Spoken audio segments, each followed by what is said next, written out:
أعوذ بالله من الشيطان الرجيم بسم الله الرحمن الرحيم اللهم كل وليك الحجة بن الحسن صلواتك عليه وعلى آبائه في هذه الساعة وفي كل الساعة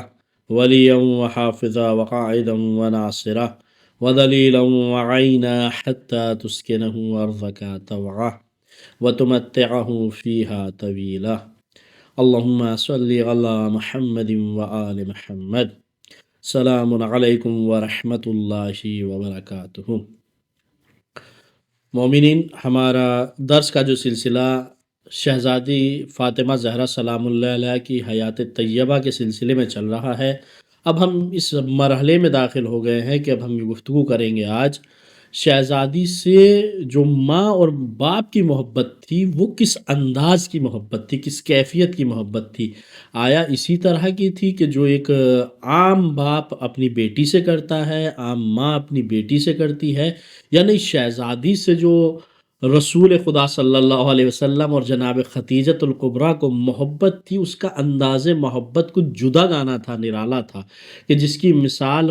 پوری دنیا کے اندر موجود نہیں ہے۔ تو لہٰذا یہی ایک دو اشارے شہزادی کی زندگی سے ہم آپ کے سامنے پیش فرمائیں گے۔ چونکہ شہزادی کی محبت رسول کی بنسبت جناب ختیجہ کی، وہ جو ہم شہزادی کے فضائل بیان کریں گے وہاں تفصیلی گفتگو کی جائے گی۔ یہاں صرف چونکہ ہم اس وقت تھوڑا سا بچپن کا اشارہ کر رہے ہیں تو لہٰذا اسی مناسبت سے تھوڑا سا اشارہ شہزادی سے جو باپ اور ماں محبت کیا کرتے تھے اس کی طرف اشارہ کر کے بات کو آگے بڑھائیں گے۔ مثلا جو ہم سب سے پہلے بات جو آپ کے سامنے بیان فرما رہے ہیں کہ شہزادی سے جو رسول خدا کی محبت تھی، وہ اس حدیث کی جو راویہ ہے جنہوں نے سوال کیا تھا وہ ام المومنین حضرت عائشہ ہے، کہ جن کے جواب میں رسول خدا صلی اللہ علیہ وسلم نے شہزادی کے بنسبت اپنی محبت کا اظہار کیا ہے کہ کیسے محبت کرتے ہیں۔ کہا یہ جو دانستہائیے فاطمہ زہرا سلام اللہ علیہ کے صفحہ نمبر 96 پر اس بات کو نقل فرماتے ہیں، تو وہ یہ کہتے ہیں کہ ایک مرتبہ ایک دن جناب عائشہ نے رسول خدا صلی اللہ علیہ وسلم سے سوال کیا کہ اللہ کے رسول آپ سب سے زیادہ کس سے محبت کرتے ہیں؟ یہ بات توجہ کے لائق ہے کہ یہ جملہ استعمال کرنا، سب سے زیادہ کس سے محبت کرتے ہیں، یعنی اس کے بعد محبت کا معیار ہی نہیں، یعنی آخری درجے کی محبت آپ کس سے کرتے ہیں، وہ ذات کون ہے اس کے بارے میں بتائیے گا۔ تو کہا جیسے ہی یہ سوال حضرت عائشہ نے کیا تو اللہ کے رسول نے ایک ایسا جواب دیا کہ اپنی محبت کے مرکز کو واضح کر دیا اللہ کے رسول نے۔ تو اللہ کے رسول نے کہا کہ میں عورتوں کے اندر سب سے زیادہ جس کو محبت کرتا ہوں وہ فاطمہ زہرا سلام اللہ علیہ ہے، اور مردوں میں سب سے زیادہ جس سے محبت کرتا ہوں وہ علی علیہ السلام ہے۔ یعنی یہ دونوں میاں بیوی یعنی زوجہ اور شوہر ایسا مرکز محبت تھے رسول خدا صلی اللہ علیہ وسلم کی کہ ان کے سامنے کسی کو محبت کا کوئی درجہ رسول نے دیا ہی نہیں جس درجے کی محبت ان دونوں کو عنایت فرمائی۔ اور اب دیکھیے گا یہی زندگی بھر پریکٹیکلی طور پر رسول نے کس طرح کر کے دکھایا کہ اگر اب بیٹی آتی ہے تو رسول احترام کی وجہ سے اپنی جگہ پہ کھڑے ہو جاتے ہیں، اور کھڑا نہیں ہوتے تھے تنہا بلکہ آگے بڑھ کے شہزادی کا استقبال کرتے تھے اور وہاں بٹھاتے تھے جہاں خود رسول خدا بیٹھا کرتے تھے، یعنی اپنے مقام پر شہزادی کو بٹھایا کرتے تھے۔ یہ کمال محبت اور احترام کی دلیل ہے کہ جو شہزادی کا رسول خدا کے نزدیک تھا، رسول کی نظروں میں تھا۔ ورنہ دیکھیے گا باپ بیٹے اور بیٹی کا محبت دنیا میں مثالیں موجود ہیں، بڑی بڑی محبتیں موجود ہیں، لیکن اس طرح محبت کے ساتھ احترام بھی کرنا یہ صرف اور صرف شہزادی کی ہی فضیلت ہے کہ جو رسول خدا صلی اللہ علیہ وسلم کیا کرتے تھے۔ یا جو شہزادی کا دیکھیے مرکز محبت ہونے کی وجہ کیا ہے، کس قدر کی محبت تھی کہ جب رسول مکے یا مدینے سے سفر کیا کرتے، جب اپنے سفر پہ جایا کرتے تھے، کہ جو آخری فرد ہوتا تھا جس کی زیارت کرتے تھے اور دیدار کرتے تھے وہ شہزادی ہوتی تھی، اور سفر سے واپسی پر جو سب سے پہلے جس کا دیدار کرتے تھے وہ بھی فاطمہ زہرا سلام اللہ علیہ ہوتی تھی۔ یعنی اتنا اشتیاق رہتا تھا کہ آخری وقت میں، یعنی جتنا بھی وقت جدائی کا رہے تو آخری وقت میں جس کا چہرہ دیکھ کر آئے ہیں وہ چہرہ نظروں کے سامنے رہے، اور جو اشتیاق تھا واپس آنے کے بعد اسی چہرے کا سب سے پہلے دیدار کرتے تھے۔ اس شہزادی سے اس قدر محبت تھی۔ اور دیکھیے گا جو امتیاز شہزادی سلام اللہ علیہ کو محبت کے عنوان سے ملا ہے، یعنی کہ خاندان کو ملا ہے، جس میں انہوں نے پورے خاندان کی محبت کا اظہار کیا ہے، کہ جب سورہ نور کی آیت نمبر 63 نازل ہوئی ہے، اور 63 نازل ہوئی ہے، تو اس وقت وہ آیت یہ ہے، لا تجعلوا دعاء الرسول بینکم کدعاء بعضکم بعضا، کا تم اپنے درمیان میں رسول کو ایسے آواز نہ دو جیسے آپ ایک دوسرے کو آواز دیتے ہو۔ مثلا جیسے ہم نام لے کے کسی کو چچا، یعنی یا تو اس کے عہدے سے خطاب کرتے ہیں، یا اس کا نام لے کے معاذ اللہ مثلا کہ راشد وغیرہ، یہ ایسے رسول کو نام کے ساتھ خطاب نہ کرو جیسے آپس میں ایک دوسرے کو بلاتے ہیں۔ تو یہ سب کو منع کیا، لا تجعلوا، یعنی صیغہ نہیں ہے جو حرمت پہ دلالت کرتا ہے، یعنی کہ حرام ہے رسول کو اس طرح پکارنا، اور اس طرح کے جیسے ہم عام آدمی کو ایک آواز دیتے ہیں ایسے رسول کو نہیں پکارنا، یہ منع کیا گیا۔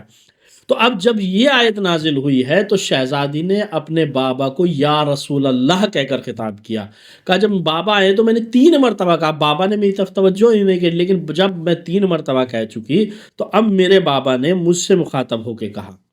بیٹی یہ جو آیت نازل ہوئی ہے اس سے تمہارا مطلب نہیں ہے، بلکہ یہ تو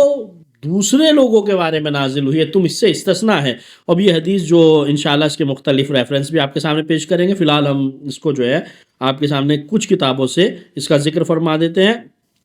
کہ جو حدیث اللہ کے رسول نے اس وقت ارشاد فرمائی ہے، کشف الغمہ ہے، بہار الانوار، کشف الیقین ہے،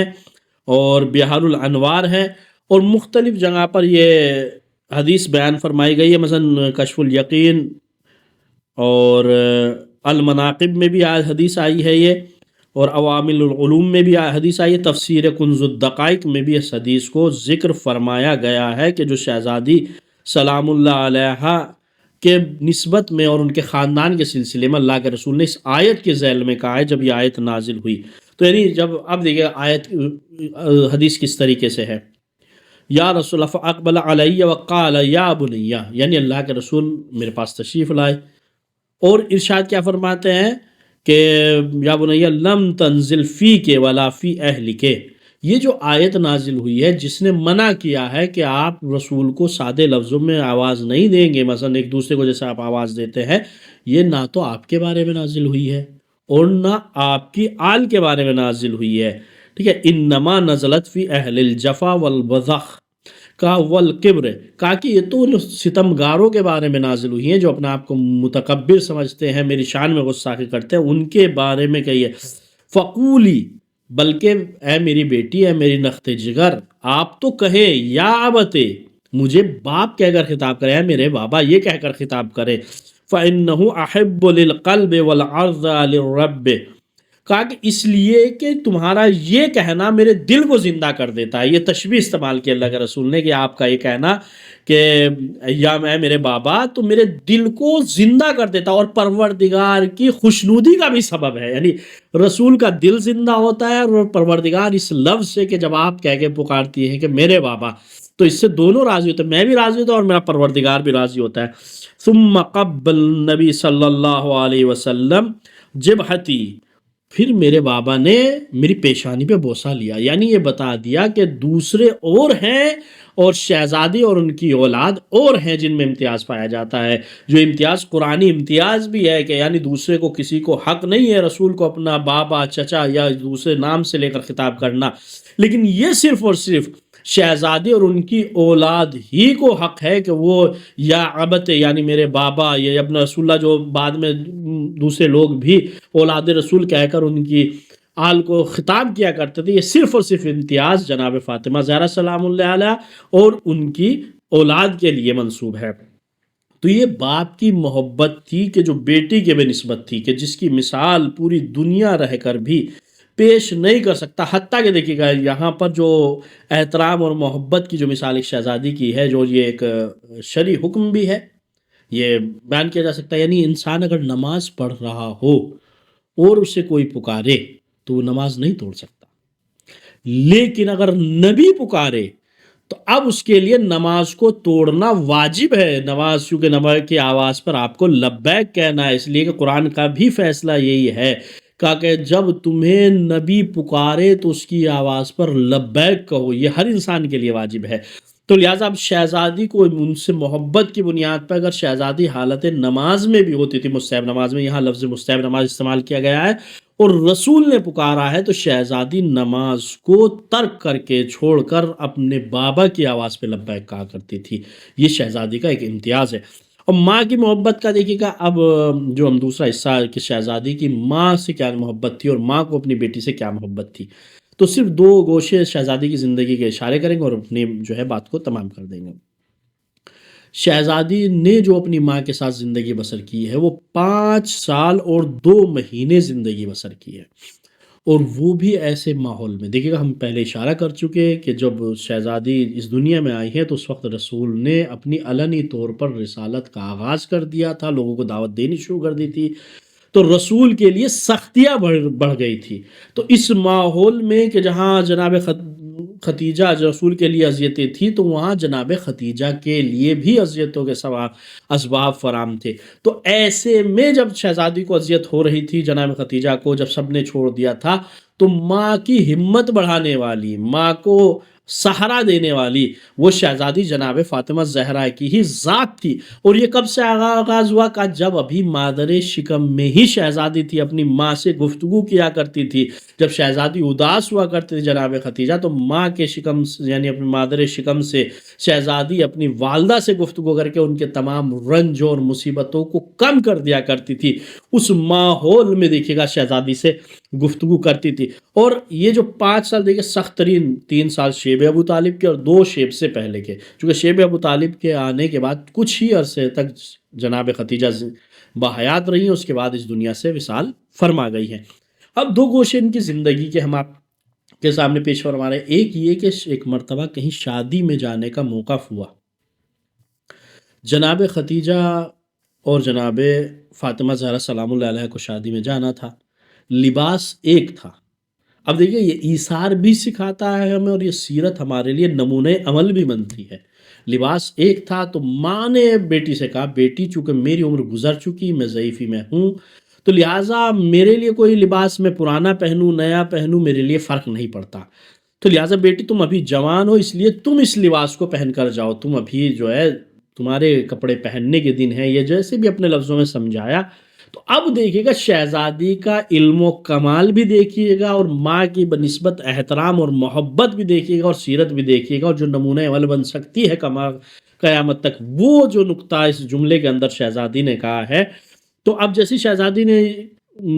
کو یہ ماں نے کہا کہ آپ یہ نیا لباس پہن کے جائیے گا، تو شہزادی نے کہا کہ مسلمان عورت کا لباس اس کی حیا ہے، یہ ظاہری کپڑے نہیں ہیں۔ اماں اگر کسی کے پاس حیا نہ ہو، وہ چاہے کتنے ہی اچھے لباس پہن لے، تو وہ کسی کام کی نہیں ہے۔ تو میرے بابا نے مجھے سمجھایا، مجھے سکھایا ہے کہ عورت کا زینت اور اس کا زیور، اس کی خوبصورتی، اس کا جمال اس کی حیا کے اندر ہے۔ تو جس کے پاس حیا ہے وہ سب سے زیادہ خوبصورت ہے، سب سے زیادہ جمیل ہے، سب سے اچھے کپڑے اسی کے ہیں۔ اور اگر حیا نہیں ہے تو ظاہری طور پر وہ کتنا ہی حسین و جمیل لباس ہو تو وہ کسی کام کا نہیں ہے۔ شہزادی ابھی جو ماں کے ساتھ صرف 5 سال کی عمر تک زندگی بسر کی ہے، کیا کمال کا جواب اپنی والدہ کو عنایت فرمایا ہے کہ جو قیامت تک کے لیے ہمارے لیے نمونہ عمل بن سکتا ہے۔ اور دوسرا مرحلہ آپ دیکھیے گا آپ کہ ماں کو بھی بیٹی کے اوپر کتنا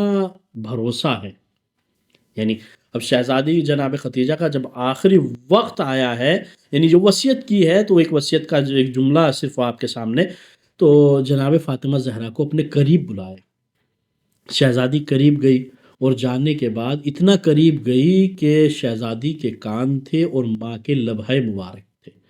گفتگو فرما رہی تھی، کہہ رہی تھی، بیٹا میں تمہارے بابا سے شرمندہ ہوں کہ اس بات کو کہوں کہ میرے پاس کفن نہیں ہے اور درہم و دینار بھی نہیں ہے کہ جس سے میں اپنے کفن کو خرید سکوں۔ چونکہ دیکھیے گا یہ بات ہم گفتگو کر چکے، سب مال اللہ کی راہ میں، اسلام کی راہ میں شہزادی کا قربان ہو چکا تھا، اور یہ شیب ابو طالب کی بات ہے جہاں اتنا سخت ماحول کے بعد، چونکہ اس مسئلے کو زیادہ دقیق اس وقت سمجھیں گے کہ جب ہم شیب ابو طالب کو دقیق پڑھ لیں گے، کتنی مصیبتیں اور کتنی مشقتوں سے وہاں زندگی بسر کی ہے، کہ جو ایک مثلا آج کی دنیا میں اگر مثال پیش کرے، 1 روپے کا سامان ہمیں کہیں 20 گنا، کہیں 10 گنا، 25 گنا قیمت میں خریدنا پڑ رہا تھا شیب ابو طالب میں. تو وہاں جناب خدیجہ کے جو ایک روحانی کیفیت والا جو خدمت کی اللہ کے رسول کے آنے کے بعد سب کچھ اختیار میں دیا، وہاں صرف ہوا اسلام کے بقا کے لیے. تو اب شہزادی کا آخری وقت ہے اور وصیت کر رہی ہے اپنی بیٹی کو، میرے پاس نہ کفن ہے نہ پیسے درہم و دینار ہے کہ جس سے کفن خرید سکوں. تو اپنے بابا سے کہنا کہ جو بابا کی ابا ہے، دیکھیے یہی میرے پاس نہیں ہے، کہا پیغمبر سے کہنا کہ جو اپنے ابا پہنے ہوئے ہیں وہ اسی میں مجھے کفن عنایت فرمائے. تو اب یہ باپ بیٹی اور ماں کی گفتگو ہو رہی تھی، آنکھوں سے بیٹی کے اشک جاری ہیں. اس منظر کو رسول خدا نے دیکھا. اب رسول آگے بڑھے اور آنے کے بعد کہتے ہیں کہ ختیجہ،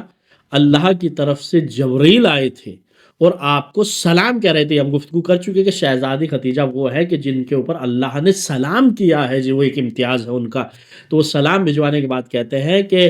تمہارے کفن کی ذمہ داری ہمارے اوپر ہے. یعنی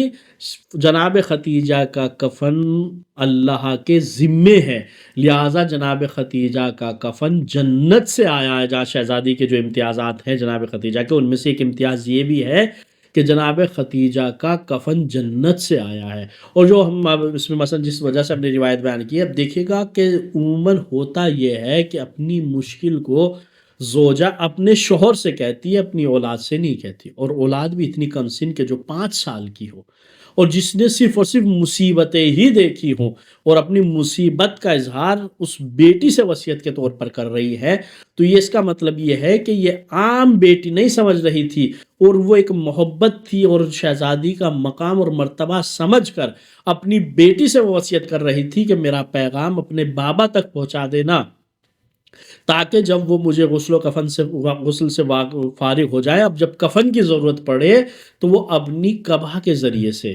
اپنی رضا کے ذریعے سے جو مجھے کفن دے، اس میں سے اپنا میرا کفن کا انتظام کرے. تو یہ اتنا بھروسہ، اتنی محبت ماں کی بیٹی کے اوپر تھی جو اپنی ہمراز بنایا کرتی. چونکہ ہم نے اشارہ کیا مسلسل اس میں کہ جب سے شہزادی کی دلجوئی کرنا شروع کری ماں کی شہزادی نے، کہ جب مادر شکم میں آئی ہے، تو یہ محبت کا سلسلہ تھا، اور آخری سانس تک ماں سے جو ہے جناب فاطمہ زہرا سلام اللہ علیہ نے اسے عملی جامہ پہنا کر دکھایا ہے. تو لہٰذا یہ آج کے درس میں ہم نے بڑے اختصار سے شہزادی کی جو محبت ماں باپ کی بنسبت ہے اس کا ذکر فرمایا. انشاءاللہ اسی طرح ہمارا درس کا سلسلہ جاری اور ساری رہے گا. اور مومنین کی خدمت میں گزارش یہ بھی ہے کہ اگر وہ کوئی سوال ہیں ان کے، یا کسی ایک خاص موضوع پہ چاہتے ہیں کہ جس پہ گفتگو کی جائے، وہ ہمارے کمنٹس میں ہمیں بتا سکتے ہیں، مطلع فرما سکتے ہیں، یا پر جو ہے تاکہ ہم اس کو موقع کے مناسبت سے، جب ہمارے پاس مناسب وقت ہوگا، ہم آپ کا اس کو موضوع پہ گفتگو کی جا سکے، آپ کے سوالوں کے جواب دیے جا سکے. فقط والسلام ورحمۃ اللہ وبرکاتہ.